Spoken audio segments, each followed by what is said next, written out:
Quarter will. And now let's hear from Ty Lawson talking about the balanced attack of this. We do have a team type of game, Well, that was the game plan a couple years ago when Denver was good enough to make the playoffs and Ty Lawson was at the controls. But not enough firepower to be able to sustain with the elite teams, say like the Warriors or the Rockets. Ty Lawson, a solid, dependable player in our league, but this is still a league where you need your superstars to win rings. Well, up to this point, a closely contested game as we start the second quarter.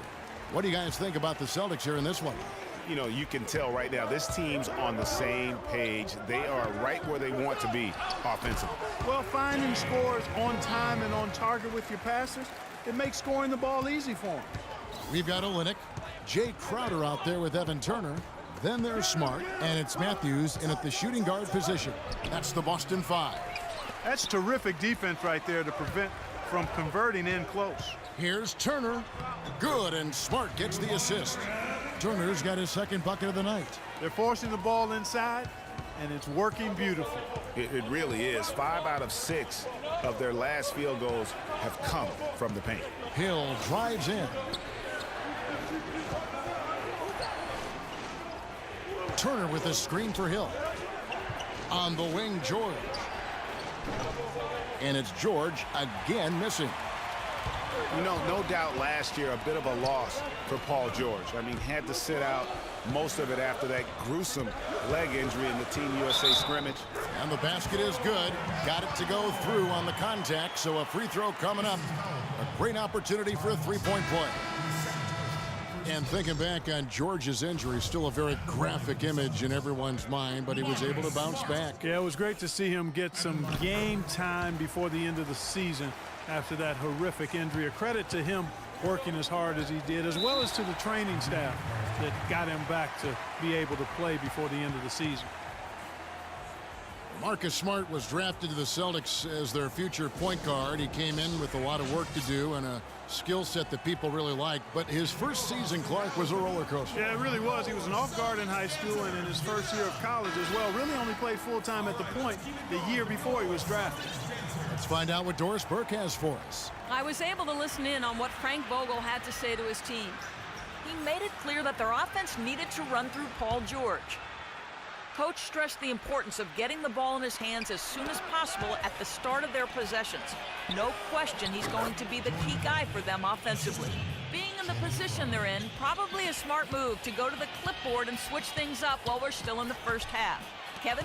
Always great to hear from you, Doris. And for Smart, though, he still has a lot of work to do on his ball handling and passing. His shooting, I think, exceeded some people's expectations. 37% from the field last year was subpar, but his 34% accuracy from three was solid. He finally started going straight up on his jumper instead of leaning in, and his release looked money. And sometimes he can hit that deep three, but it's not a high percentage shot for him. Yeah, even for him, that's out of his range. That's a case there, Kevin, of him making a pass to a spot, and then he let his teammate run right into it. Well executed. And a little under 2.5 minutes gone by here in the second quarter. And he gets it to go. You talk about Smart's lackluster field goal percentage. Once he gets more comfortable with his ball handling and adjust to the length in the NBA, I think he'll convert more at the basket. That'll also create more drive and dish chances for him as well. And here's George for three. He misses it. He's 4 for 7 from the floor. Bradley passes to Crowder.